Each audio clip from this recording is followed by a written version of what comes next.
Well, good morning. I hope everyone is having a fabulous Thursday. And I am so excited to be able to talk to you about today's topic, our whole work life balance. Is it a myth? So, this is Karrie Brazaski with Helping Healthcare Heroes, and I want to welcome you to our Thursday training where each week we come live here or over in our Helping Healthcare Heroes community, where we give tips and tools of how you can create your own personal and professional resilience. I'm Karrie Brazaski, as I said. I am a nurse of 29 years, and I am now on a mission to make sure that you have the tools and tips to build your personal resilience. Because after a nurse of many, many years and a hospital executive, I thoroughly burnt out. And what I realized is there really were no tools and resources to really help myself or anybody else as they go through those stages of burnout and trying to recover. And so that's what we are all about, making sure that you have those tools. And we hear a lot about work life balance. And is it a myth? Can you even have it? I like to think about work life balance in two different ways. Either it's a balance, it's like a scale, one's up, one's down, but what is that center point? That center point is you. You have work, you have your life, but what we so many times forget about is ourselves. And I like to think about wellness in that kind of mind, body, spirit. Well, we do really well with the mind, for lack of a better term. We kind of do okay with our body, but that spirit, the being, the wholeness, that center of who we are, we don't always do a really good job with that. And so that's what I want to talk about is if you are the center, then you have work here, you have balance, but then you have you kind of in the middle that can go back and forth. It's all about creating that core within you, the balance within you. The other way to think about it is kind of a three-legged stool. You have work, you have your life, and then you have you as that whole spirit being as the three-legged stool. You have to have all legs, otherwise it kind of gets wonky and it goes back and forth. And it's really hard to sit anything on top of it if one leg is shorter than the other. What I have come to realize is that we typically put ourselves last. We don't take care of our own being, our own spiritual wholeness until after everything else is done. And maybe we don't even do that at all. And in the many, many years in healthcare, I can tell you maybe a handful of times that my personal life impacted my job. It just doesn't happen. But I can tell you, actually, I can't even tell you. I don't even have enough times to tell you where my job impacted my personal life. And yes, we all have to have our jobs and we have to have that income or whatever the reason is that we continue to work. Whether it be healthcare, security, typically it's around our finances. Most of us would not go especially into healthcare if we weren't being paid. I mean, there's a portion that we do that's charity work, but day in and day out, we wouldn't endure the things that we need to encounter in our professional lives if we weren't getting paid for it. So that is the reason that we do it. And I always say, we work to be able to sustain the lifestyle that we've grown accustomed to. And that's no different, but what if you could do it and actually have a little bit of balance? What if you could feel like you actually matter and you're taking care of yourself? And so that's kind of that whole pivot of that balance of work and life, and then you in the center taking care of you. I will say the three biggest tips today I want to share with you as to how you can create a semblance of balance. Is there true work life balance? I don't think so. And the reason I say that is because I don't think that let me back up. I don't think there is a state in which everything stays balanced. Our lives are dynamic. Our interests are dynamic. What happens from one day to the next is very different, probably from the previous week. So, can you always have this constant, steady, stagnant state of balance? Probably not. But you can have where life kind of takes, the priority and it's up here, and then maybe your job, and it kind of balances out over time. And I know that there's times like if you're a leader, there's times where you've got some big projects going on. And so you put your all into it. Or maybe you're even doing some of the things in the evenings and the weekends that you don't really want to do, but you need to do it to be able to have this goal that you set for yourself. And your family kind of takes a back seat. Your life takes a back seat for a little bit. That's okay for a little bit. For very it's kind of like for acute illnesses. There's things that we do because we're acutely sick. Okay, we have an acute condition. We take care of that very differently than how we do long-term management or even a chronic disease issue. Think about your life the same way. It's okay for those little acute things that might take a precedence. Most acute incidents, a week or two. That's really all that should take. And then you are either, you've healed if it's, a healthcare related issue, or you've created some other type of dynamic in your life to take that over. But it's when it becomes chronic. This is why stress is so I call it, evasive. It's like you don't even realize it's creeping on. You kept bringing this work pillar higher and higher, and your life pillar keeps going down and down. And you in the middle, you're just shrinking. You can't even balance it out. And so, for a very short time, that's okay. But over time, that really takes its toll on your body, on your health, on your profession, and your mental well-being. And so that's what we want to talk about. What are those things that you can keep it so it's not so kittywampus out of sorts? And one of my favorites, and this one is really, really hard, but think back, if you're a parent, what was the first word that your child learned? Most of our kids, it's no. No. One of the very first words that we learn. But why is it as an adult, it's one of the hardest words for us to say?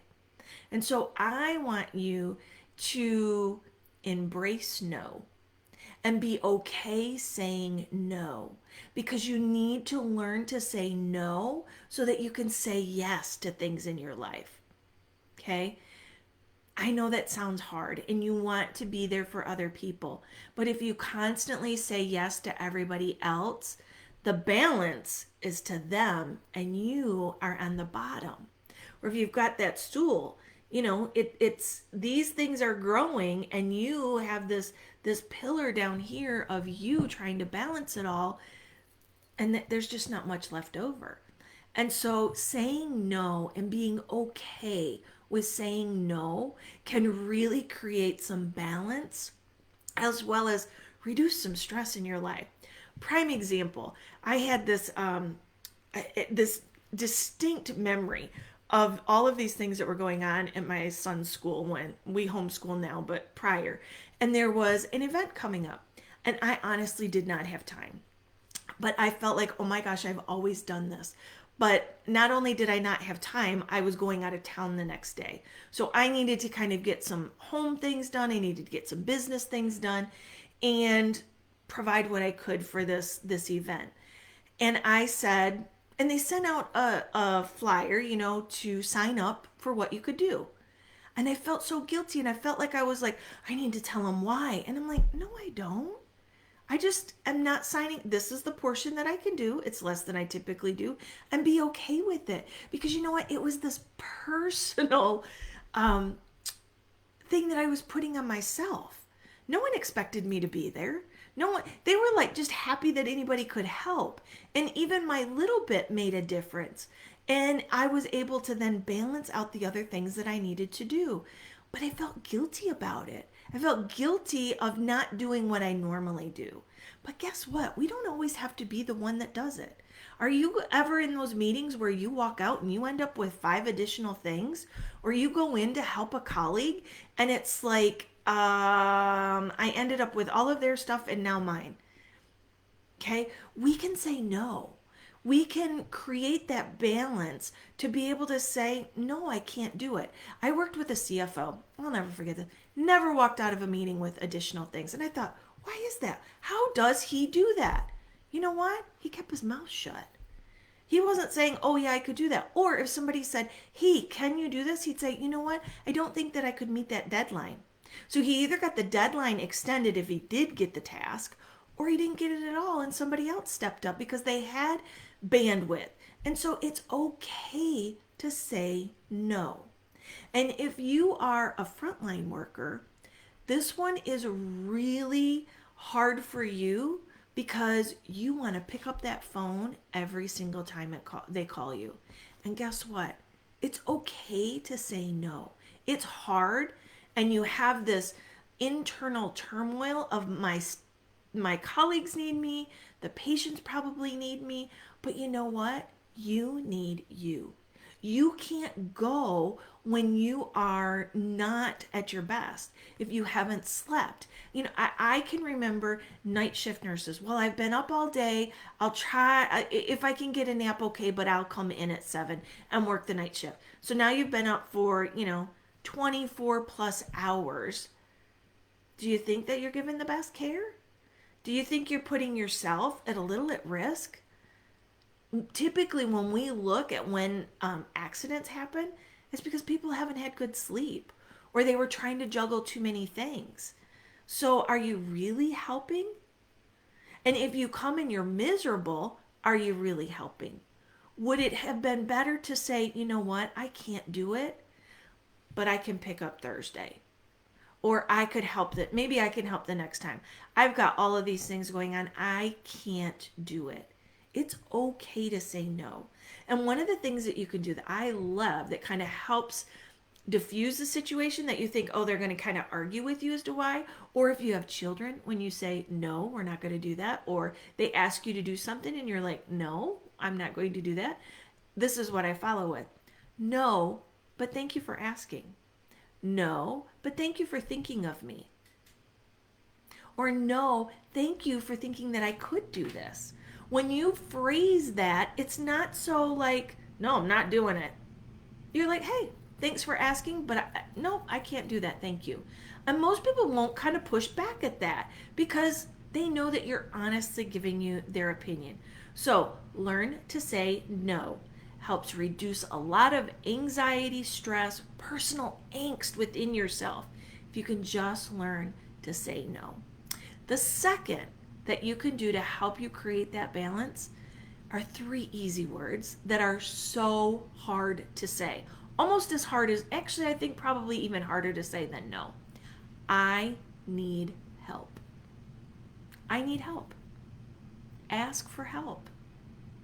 So many of us have been trained, they have this ingrained need to be a martyr. Even though we don't like to think of ourselves as a martyr. No, I'll do it myself. No, I can do it.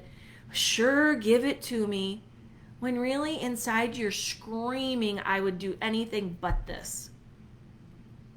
So learn to say, I need some help. I'm drowning over here. Could you just do A, B, or C? And when you go about your day, think about it. When things start to get kind of stressful, think about what could you ask for help. I had a mastermind earlier this month. One of the things, the whole thing around it was, what could you ask for help with? Because you know what? I believe people are good at their core. Now, there are a few people who, I don't ever want to have to spend a whole day with them. But generally, people are good people. And people want to help. They just don't know how, and they don't know what you need. And here's one thing, after 22 years of marriage, I can tell you definitively, they are not clairvoyant and they cannot read your mind. Your spouse can't do it, your family can't do it, and your colleagues surely can't do it. So you need to ask for help. What is it that you could ask for?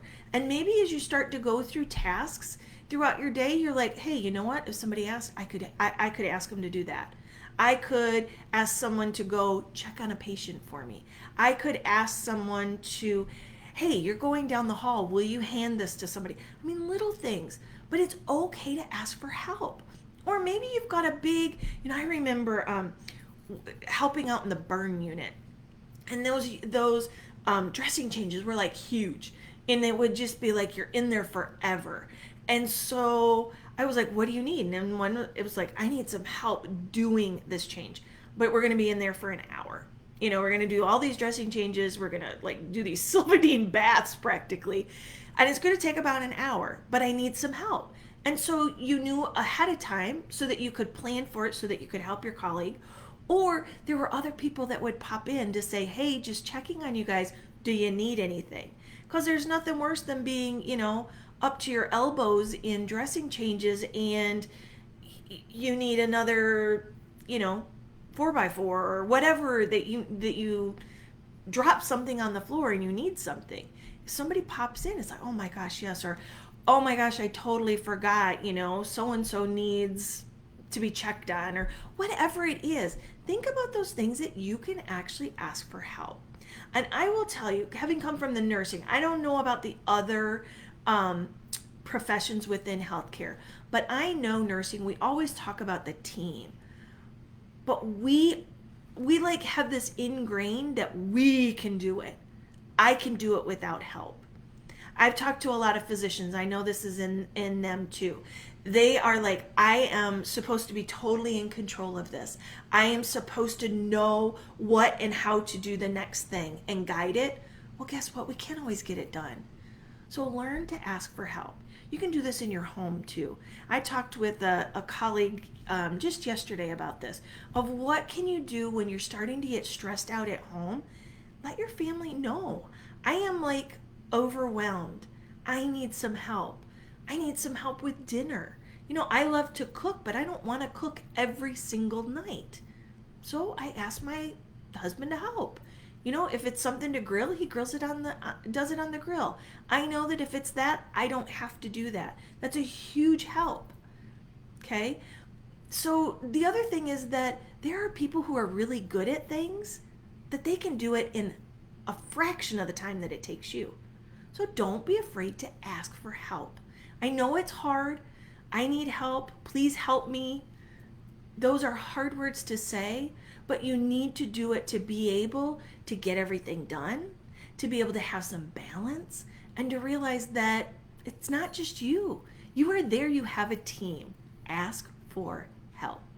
And then the third one is kind of using the other two together, and that is know your boundaries. Okay? So it's really easy to take things on, and many of us will be like, I don't really know how to do that, but I'll figure it out. Well, what if they ask you if you could do it, and you're like, you know what? I don't think I actually know how to do that. I know somebody else who does, who's really good at it, and I can refer you to that person, but I'm not really good at that. Think about it. If you're in healthcare, your family's always calling you. Who should I call for this? Who do I do for this? I had one, like my early career, I was an OB nurse, critical care OB. Okay? Unless you were in labor, having a baby, I didn't know a whole lot about other things. And I'd have them calling me about, their cardiac events and, their stress tests, and my MRI said this. And I'm like, yeah, my knowledge is here. And I'm like, I can help you through some generalized stuff. And now, over the years, your knowledge expands. But I could just say, you know what, that's not my expertise. My expertise is babies, laboring women, at that time. And so, you hear this thing about staying in your lane. And we also know that nothing infuriates staff and your colleagues more than being floated. You take a critical care nurse and you float her to med surge, or you take a respiratory therapist who works ICU all the time, and now you tell them they have to work the medical floor. Okay, it stresses them out because it's not their forte. It's not what they do well. And so if you can learn to stay in your lane and do what you do really well, and maybe there are things that amongst your colleagues, you do one thing really well, and they can help you, or you learn to delegate. There are things that you can ask others to do, but you have to be able to set your boundaries.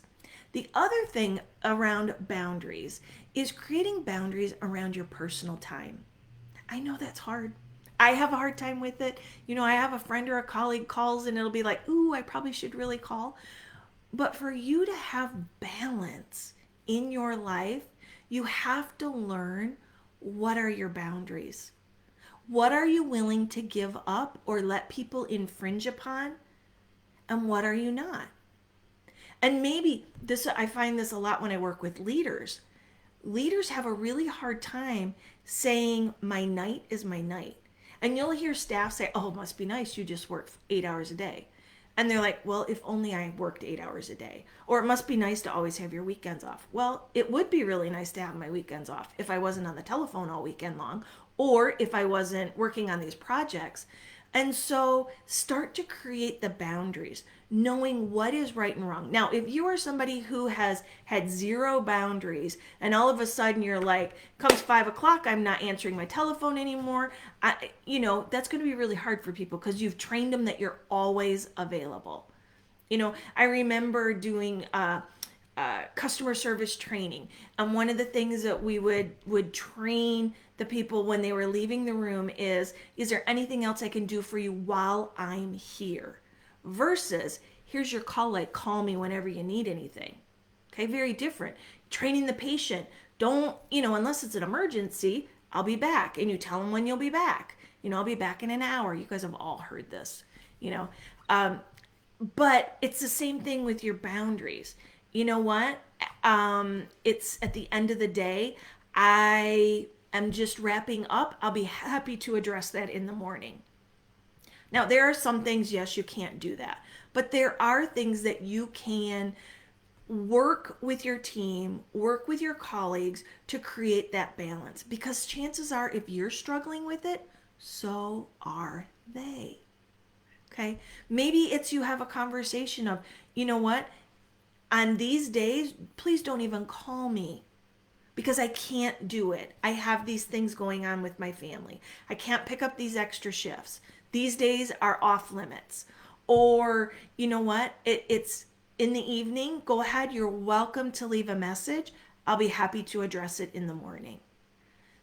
It depends on the situation where you can do that. But the more that you can create some boundaries around your time and the things that are important to you, the better you're going to have that work-life balance, not have the resentment or get to the point where you are so burnt out and you hate your job because you don't have any balance.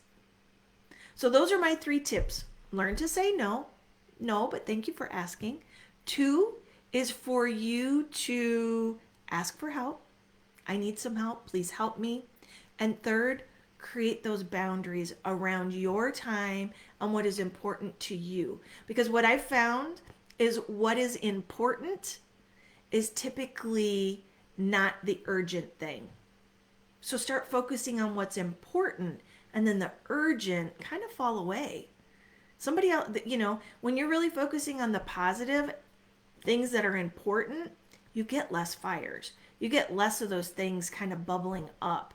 And so start focusing what's important, create your boundaries, ask for help, and know it's okay to say no. So if you enjoyed this and you like more tips on how you can build your personal and professional resilience, come join us each Thursday at Helping Healthcare Heroes Community right here on Facebook. You can, if you're watching this live on our page, just go up and you can join our community. 3 little questions. And we're really trying to create a well-being sanctuary where we address your needs to build that personal and professional resilience, making sure that you're not burning out and giving you the tools that you need to be able to sustain this amazing profession so that you can continue to give of your heart. And we have awesome people in healthcare for when we all need you. So thank you for everything that you do. Your job makes a difference, and I am here to help you. So until next week, this is Karrie Brazaski with Helping Healthcare Heroes. Have a great day.